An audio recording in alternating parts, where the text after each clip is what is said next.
రాష్ట్ర సమితి సమావేశాలు కార్యవర్గ సమావేశాలు విశాఖపట్నం నగరంలో మేము నిర్వహించుకుంటా ఉన్నాం.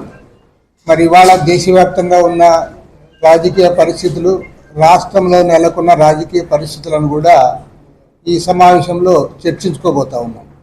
ఎందుకంటే గత లోక్సభ అదేవిధంగా అసెంబ్లీ ఎన్నికల్లో ప్రజలు ఇచ్చిన తీర్పును గౌరవిస్తూనే ఈ తీర్పు ద్వారా దేశవ్యాప్తంగా రాష్ట్రంలోనూ జరుగుతున్న రాజకీయ మార్పులను కూడా ఒకసారి సమీక్షించుకోవడానికి ఈ సమావేశాలు ఉపయోగపడతా ఉన్నాయి. మరి ఈ సందర్భంలో మన రాష్ట్రంలో నెలకొన్న పరిస్థితులను మన రాష్ట్ర అభివృద్ధికి సానుకూలంగా మలుచుకోవడానికి అన్ని రాజకీయ పార్టీలు కూడా ముందుకు రావాలని చెప్పి కోరుతారు. ఎందుకంటే ఈ ఎన్నికల్లో ప్రజలు స్పష్టమైన తీర్పు ఇచ్చారు. రాష్ట్రానికి సంబంధించి గత ప్రభుత్వాన్ని గద్దె దించాలి, కొత్త ప్రభుత్వానికి అవకాశం ఇవ్వాలి అనే దాన్ని ప్రధానంగా భావించే ఇవాళ తెలుగుదేశం ఆధ్వర్యంలో ఉన్న కూటమికి వారు అధికారం ఇచ్చారు. కేంద్రంలో నరేంద్ర మోడీ 10 ఏళ్ల పరిపాలన పైన కూడా ప్రజలు ఆలోచించే తీర్పు ఇచ్చారని భావిస్తూ ఉన్నారు. ఎందుకంటే దాదాపు బీజేపీకి 60 స్థానాలు తగ్గిపోయినాయి.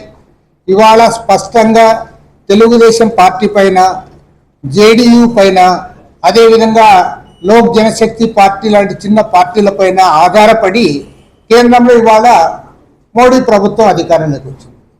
మీరు గతంలో మన మీడియాలో చూస్తే మోడీని, అమిత్ షాని చూపించేవారు, కానీ వాళ్ళు మార్చేశారు. మోడీ పక్క సీట్లో చంద్రబాబు నాయుడు, ఆ తర్వాత సీట్లో నితీష్ కుమార్. ఎందుకంటే వారిపైన ఆధారపడిన ప్రభుత్వం కాబట్టి ఇవాళ ఎన్డీఏ గవర్నమెంట్గా వచ్చింది. గతంలో బీజేపీ గవర్నమెంట్ అది, కానీ ఇవాళ బీజేపీ గవర్నమెంట్ కాదు, అది ఖచ్చితంగా ఎన్డీఏ ప్రభుత్వం. ఆ ఎన్డీఏ ప్రభుత్వంలో కూడా అక్కడ జేడీయూ పైన, ఇక్కడ తెలుగుదేశం పార్టీ పైన ఆధారపడి ఈ ప్రభుత్వం నడిచే పరిస్థితి వచ్చింది. అది కూడా కొద్దిగా స్పీడ్ బ్రేకర్స్ వేసినట్లే. దీన్ని సద్వినియోగం చేసుకోవాలని కోరుతా ఉన్నాం. ఎందుకంటే ఇవాళ Nitish Kumar party, JDU party వాళ్ళ మొన్న జాతీయ సమావేశాలు జరిగినాయి. ఆ సమావేశంలో వాళ్ళు స్పష్టంగా వాళ్ళు తీర్మానం చేయడం జరిగింది. వెనుకబడిన బీహార్ రాష్ట్రానికి ప్రత్యేక తరహతి హోదా ఇవ్వాలి, లేదంటే ప్యాకేజ్ ఇవ్వాలి, ఆ రకంగా మా రాష్ట్రాన్ని ఆదుకోవాలని చెప్పి వాళ్ళు కోరుతా ఉన్నారు. ఇక్కడ మేము చంద్రబాబు నాయుడు గారిని కూడా కోరుతా ఉన్నాం. ఇవాళ నితీష్ కుమార్ గారికి ఎలాంటి అవకాశం అయితే వచ్చిందో మీకు కూడా, మనకు కూడా అవకాశం వచ్చింది. ఇవాళ లోక్సభలో తెలుగుదేశం పార్టీ ఎంపీల పైన ఆధారపడ్డారు. దానికంటే మిన్నగా రాజ్యసభలో వైఎస్ఆర్ కాంగ్రెస్ పార్టీ ఎంపీలు 11 మంది ఎంపీల పైన ఇవాళ ప్రభుత్వం ఆధారపడింది. అంటే ఏమంటే ఇవాళ మన ఆంధ్రప్రదేశ్ రాష్ట్రంలో ఉన్న పార్లమెంటు సభ్యులు అటు లోక్సభలో ఇటు రాజ్యసభలో 2 చోట్ల కూడా వాళ్ళు కీలకంగా మారినారు. 2 ప్రాంతీయ పార్టీలు, ప్రధానమైన పార్టీలు. అటు తెలుగుదేశం పార్టీ ఎంతైతే ఇంపార్టెంటో వైఎస్ఆర్ కాంగ్రెస్ పార్టీ ఎంపీలు రాజ్యసభలో కూడా వారు అంత ఇంపార్టెంట్గా మారినారు. కాబట్టి దీన్ని సద్వినియోగం చేసుకొని రాష్ట్రంలో ఉన్న అన్ని రాజకీయ పార్టీలు, ముఖ్యమంత్రి చంద్రబాబు నాయుడు గారు చొరవ తీసుకొని అందరినీ కలుపుకొని కేంద్ర ప్రభుత్వం పైన ఒత్తిడి తేవడం అవసరము. ఎందుకంటే మేము సిపిఐగా స్పష్టంగా మేము అభిప్రాయపడతా ఉన్నాం. గత 10 సంవత్సరాల నరేంద్ర మోడీ పరిపాలనలో రాష్ట్రానికి పూర్తిగా అన్యాయం జరిగింది. అన్ని రంగాల్లో కూడా అన్యాయం చేశారు, పక్కాగా మోసం చేశారు, దగా చేశారు. రాష్ట్రానికి ప్రత్యేక హోదా ఇవ్వకుండా ఇవాళ అన్యాయం చేశారు. కొన్ని విభజన హామీలు ఏమైనా అమలు పరిచారంటే అవి కూడా అమలు పరచకుండా అన్ని రకాల అబద్ధాలు చెప్తా ఉన్నారు. ఈ విశాఖ రైల్వే జోన్ ఎందుకు ఇవ్వలేదంటే ఇవ్వకుండా తీరా ఎలక్షన్లు వచ్చినాక వాళ్ళు ల్యాండ్ ఇవ్వలేదన్నావు. రాష్ట్ర ప్రభుత్వం ల్యాండ్ ఇవ్వలేదు కాబట్టి రైల్వే జోన్ పెట్టలేకపోయినామంటారు. కడపలో స్టీల్ ఫ్యాక్టరీ సెయిల్ ఆధ్వర్యంలో ఏర్పాటు చేస్తామని అది ఏర్పాటు చేయలే. మీరు పోర్ట్ ఏర్పాటు చేయలే.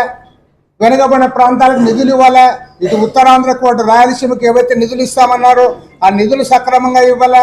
పోలవరం ప్రాజెక్టు కూడా సక్రమంగా మీరు నిధులు మంజూరు చేయలే. కాబట్టి ఏమంటే గత 10 ఏళ్ల నరేంద్ర మోడీ పరిపాలనలో జరిగిన అన్యాయాలను సరిదిద్దడానికి ఒక మంచి తరుణం ఇప్పుడు వచ్చింది.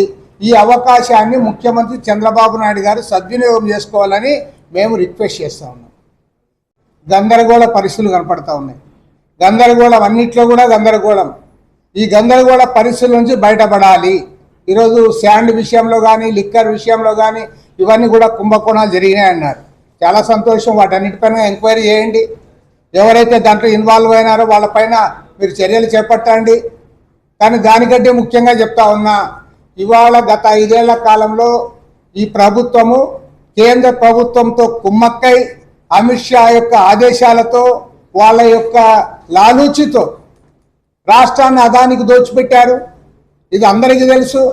వేల ఎకరాల భూములు కట్టబెట్టారు, గంగవరం పోర్ట్ ఇచ్చారు, చివరికి విశాఖ ఉక్కు ఫ్యాక్టరీని కూడా వారికి కట్టబెట్టడానికి ప్రయత్నాలు చేశారు.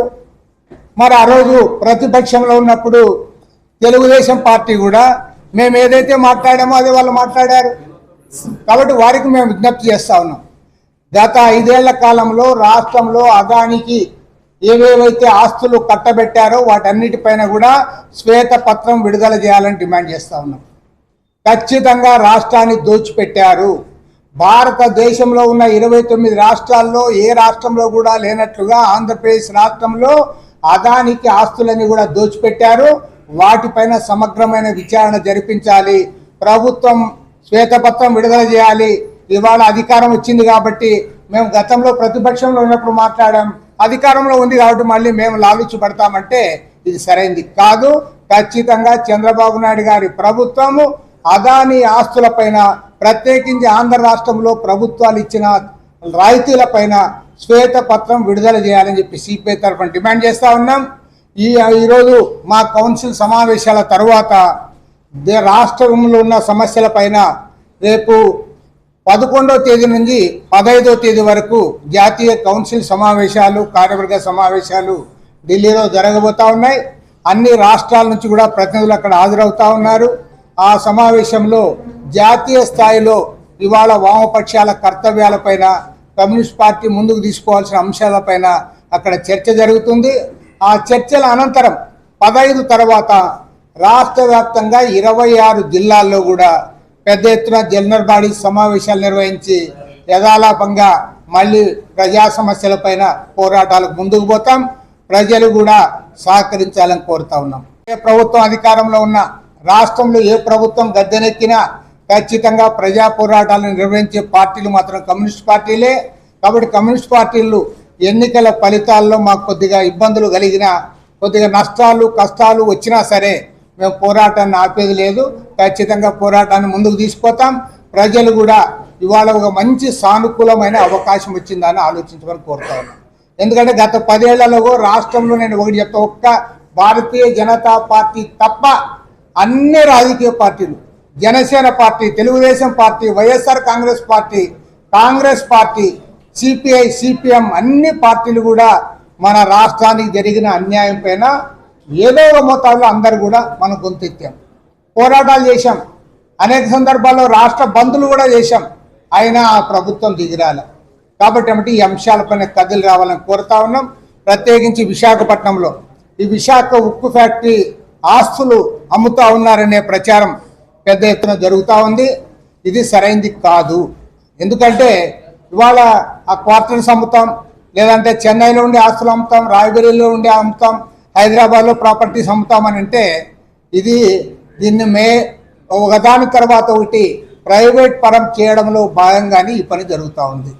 కాబట్టి మేము చెప్పేది ఏమంటే దీన్ని అందరం కూడా ముక్త కంఠంతో వ్యతిరేకించాలి. ఇవాళ మన పార్లమెంట్ సభ్యులు, నేను గ్యారంటీ చెప్తా, గతంలో ఉన్న పార్లమెంట్ సభ్యులు గత 5 ఏళ్ల కాలంలో ఏ ఒక్క అంశం పైన కూడా కనీసం ప్రైమ్ మినిస్టర్ దగ్గరికి వెళ్ళి మెమరాండం ఇవ్వలే. చేతగాని దద్దమ్మల మాదిరి మిగిలిపోయినారు చరిత్రలో. కనీసం ఇప్పుడున్న ఎంపీలైనా సరే మన రాష్ట్ర సమస్యలపైన సమైక్యంగా పార్టీలతో నిమిత్తం లేకుండా అందరం కూడా కలుపుకొని అక్కడ ప్రైమ్ మినిస్టర్ దగ్గర ఒత్తిడి తేవడానికి ముందుకు రావాలని కోరుతా ఉన్నాం. ఈ సందర్భంలో వామపక్ష పార్టీల ఎంపీలు, మా ఎంపీలు కూడా మేము కోరుతాము.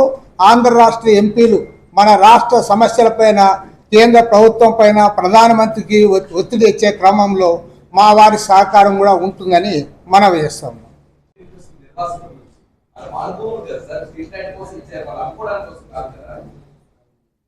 స్టీల్ ప్లాంట్ భూములు అమ్మకం అంటే అది ఊరికేదో ఆ భూములు అమ్మాలి, అందులో కొద్దిగా డబ్బు సంపాదించలే, దాంతో భాగంగా జరగడం లేదు. అందులో ఒక కుచిత అభిప్రాయం ఇమిడి ఉంది. ప్రైవేటీకరణలో భాగంగా ఒకదాని తర్వాత ఒకటి చేయడం. ఆల్రెడీ ఆ ఫర్నేస్ని కూడా ఆల్రెడీ బ్లాస్ట్ ఫర్నేస్ని జిందాలకు అప్పచెప్పాలని, ఈ ఆస్తులు ఒకదాని తర్వాత ఒకటి అమ్మాలని, ఆ తర్వాత ఎంటైర్గా అమ్మాలని. కాబట్టి ఏమంటే ఇదేదో దాన్ని ఒకదాన్ని ఒకటి విభజించి చూడడానికి అవకాశం లేదు. క్లియర్ కట్గా ఒక స్పష్టమైన వైఖరితో కేంద్ర ప్రభుత్వము ఉక్కు ఫ్యాక్టరీని ప్రైవేటీకరణ చేయడానికి ప్రయత్నం చేస్తూ ఉంది. ఇందులో ఇంకా ఎలాంటి అనుమానం లేదు. కాబట్టి ఏమంటే గతంలో ఇవాళ రాష్ట్రంలో ఉన్న అన్ని రాజకీయ పార్టీలు కూడా దాన్ని వ్యతిరేకించాయి. ఇప్పుడు కూడా గట్టిగా నిలబడాలి. ప్రత్యేకించి పార్లమెంట్ సభ్యులు ఈ విషయంలో గట్టిగా చొరవ తీసుకోవాలి. మన రాష్ట్రానికి చెందిన మంత్రులు కూడా, కేంద్రంలో ఉన్న మంత్రులు కూడా, రామ్మోహన్ నాయుడు కానీ అదేవిధంగా శ్రీనివాస్ వర్మ వీరు కూడా చొరవ తీసుకొని దీన్ని కాపాడుకోవడానికి ముందుకు రావాలి. కాబట్టి ఆస్తుల అమ్మకాలంటే అదేదో దాన్ని సపరేట్గా చేస్తున్నారులే, ఏదో ఆదాయం కోసం చేస్తున్నది కాదు. వారికి స్పష్టమైన ఒక విధానం ఉంది. ఆ విధానాన్ని ఇప్పటి వరకు మోడీ ప్రభుత్వం మార్చుకోలేదు. కాబట్టి ప్రైవేటీకరణ మేము పూర్తిగా వ్యతిరేకిస్తాము.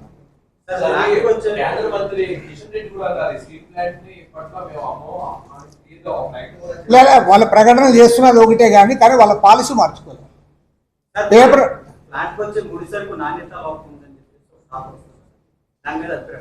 అందుకే ఇప్పుడు దీనిపైన ఒక స్పష్టమైన అభిప్రాయంతో కమ్యూనిస్ట్ పార్టీగా మేము ముందు నుంచి కూడా చెప్తాను. దానికి క్యాప్టివ్ మైన్స్ ఇవ్వాలి. తర్వాత దానికి ఏదైతే ఇవాళ నిధులు అవసరమో దాని రన్నింగ్ దానికోసం నిధులు ఇవ్వాలి. ఆ రకంగా ఇవాళ కేంద్ర ప్రభుత్వం నుంచి ఎలాంటి రాయితీలు ఇవ్వడానికి ఉందో దాన్ని చేయాలి. దీన్ని సెయిల్ ఆధ్వర్యంలో నడపండి అని కూడా మేమే కాదు, ఈవెన్ పురంధరేశ్వరి గారు కూడా చెప్పారు. కాబట్టి ఏమంటే సెయిల్కి అప్పచెప్పినా మంచిదే. మీరు ఆ పని చేయరు, క్యాప్టివ్ మైన్స్ కేటాయించారు, దానికి ఇవ్వాల్సిన నిధులు ఇవ్వరు, దాని ఉత్పత్తి తగ్గించారు. 2023-24 సంవత్సరంలో దాని ఆదాయం కోల్పోయేటట్లు, వేల కోట్ల రూపాయల నష్టాల్లో పోయేటట్లు చేశారు. కాబట్టి ఏమంటే ఇందులో దురుద్దేశం దాగి ఉంది. ప్రైవేటీకరణ చేయాలనే ఉద్దేశాన్ని మనసులో పెట్టుకొని దాన్ని ముందు ఒక కుక్కని చెప్పాలంటే దానికి పుచ్చి కుక్క అనే బ్రాండ్ ఎట్లయితే వేస్తారో ఆ రకంగా దాన్ని నష్టాల పాలు చేసి తద్వారా ప్రైవేటీకరణ చేయాలనే ఉద్దేశంతో మీరు ముందుకు సాగుతూ ఉన్నారు. కాబట్టి దీన్ని పూర్తిగా వ్యతిరేకిస్తూ ఉన్నాం. ఆల్రెడీ వాళ్ళ కార్మిక సంఘాలన్నీ కూడా ఒక చారిత్రాత్మకమైన పోరాటాన్ని నిర్వహించాయి, ఒక సుదీర్ఘమైన పోరాటాన్ని నిర్వహిస్తూ ఉన్నాయి. వాళ్ళ పోరాటానికి గతంలో సిపిఐగా అప్పుడున్న అన్ని జిల్లా కేంద్రాల్లో కూడా పెద్ద ఎత్తున పాదయాత్రలు, సభలు, ర్యాలీలు జరిపాం. మళ్ళీ కూడా ఈ కౌన్సిల్ సమావేశాల్లో దీనిపైన ప్రత్యేకంగా తీర్మానాన్ని ఆమోదించడంతో పాటు కేంద్ర ప్రభుత్వం పైన ఒత్తిడి తేవడానికి మేము పూనుకోబోతాం.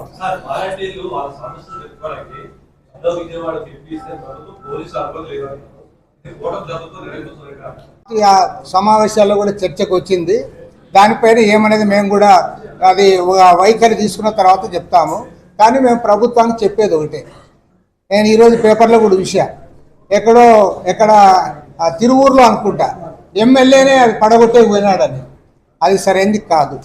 అదేవిధంగా ఏ ప్రజా సంఘమైనా ఏ రాజకీయ పార్టీ అయినా వాళ్ళ అంశాలు ఇవి చెప్పుకోవడానికి ప్రభుత్వం అవకాశం ఇవ్వాలి. దాన్ని సానుకూలంగా పరిష్కారం చేయడానికి పూనుకోవాలి. కాబట్టి నేను కొత్త ప్రభుత్వాన్ని సూచించేది ఏమంటే, గతంలో జగన్మోహన్ రెడ్డి ప్రభుత్వము 5 ఏళ్ల పాటు రాష్ట్రంలో ప్రజాస్వామ్య వ్యతిరేకంగా పరిపాలన చేసి పోలీసు రాజ్యంగా నడిపి ఇవాళ ఎక్కడ కూర్చోవాలో అక్కడ కూర్చోంది. దాన్ని గుణపాఠంగా తీసుకోండి. ప్రజా సమస్యలు ఎవరు వ్యక్తం చేస్తామని దాన్ని వినడానికి మంత్రులు, ముఖ్యమంత్రి సిద్ధంగా ఉండాలని కోరుతా ఉన్నా. చంద్రబాబు నాయుడు గారు కూడా ఒకటి ప్రకటించారు, ప్రతిరోజు కూడా ప్రజలను చూస్తానని. దాన్ని చేయమని కోరుతా ఉన్నా. వీళ్ళు ఊరేగింపులు ఎందుకు పెట్టుకుంటారు? మీరు వాళ్ళని పిలిచి మాట్లాడితే ఊరేగింపులు కూడా ఉండవు కదా, ధర్నాలు కూడా ఉండవు కదా. కాబట్టి ఏ వర్గమైనా సరే, ఏ ఉద్యోగ సంఘమైనా సరే వారి సమస్యలపైన రిప్రజెంట్ చేసినప్పుడు ఖచ్చితంగా అది వినాల్సిన బాధ్యత ప్రభుత్వం పైన ఉందని మనవి చేస్తాం.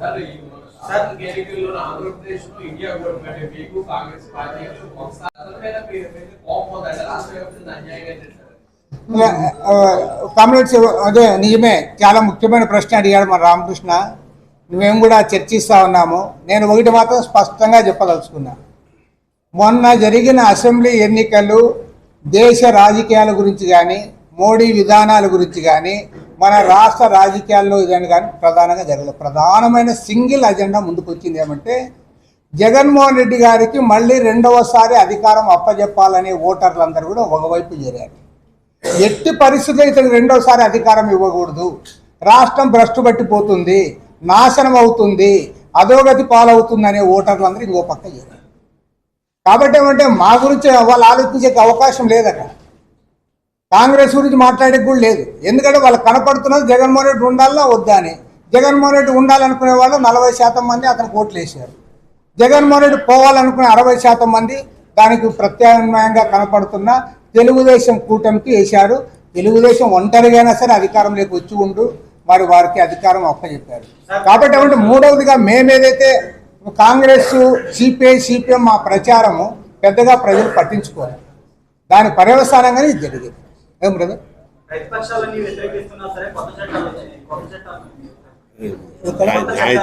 న్యాయ చట్టాలు ఓకే, మోడీ గారు ఆయన గుర్తించడం లేదు, ఇప్పటికి కూడా మూర్ఖంగా వ్యవహరిస్తూ ఉన్నాడు. ఇది మాత్రం క్లియర్ కట్గా చెప్పదలుచుకున్నాం. ఎందుకంటే ఆయనకు సీట్లు తగ్గాయి, నేను బీజేపీ గవర్నమెంట్ కాదు ఇది ఎన్డీఏ గవర్నమెంట్ అని అనుకోవడంలే. ఈవెన్ ప్రోటెం స్పీకర్ విషయంలో కూడా, ప్రోటెం స్పీకర్ అంటే ఓన్లీ ప్రమాణ స్వీకారం చేయించడమే, దాంట్లో కూడా వైలేట్ చేశాడు సాంప్రదాయాన్ని. తర్వాత స్పీకర్ ఎన్నికల్లో కూడా సాంప్రదాయాన్ని చేశాడు. డిప్యూటీ స్పీకర్ ప్రతిపక్షాలకు ఇవాళ అది కూడా ఇవ్వడం లేదు. ఇవాళ మొత్తం చట్టాలన్నీ కూడా తీసుకొని వస్తాం, బిల్లులన్నీ కూడా పాస్ చేసుకుంటామంటా అన్నాడు. ఇది సరైంది కాదు.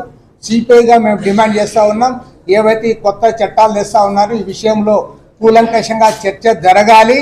చర్చ జరిగిన అనంతరమే వాటిని పాస్ చేయాలి.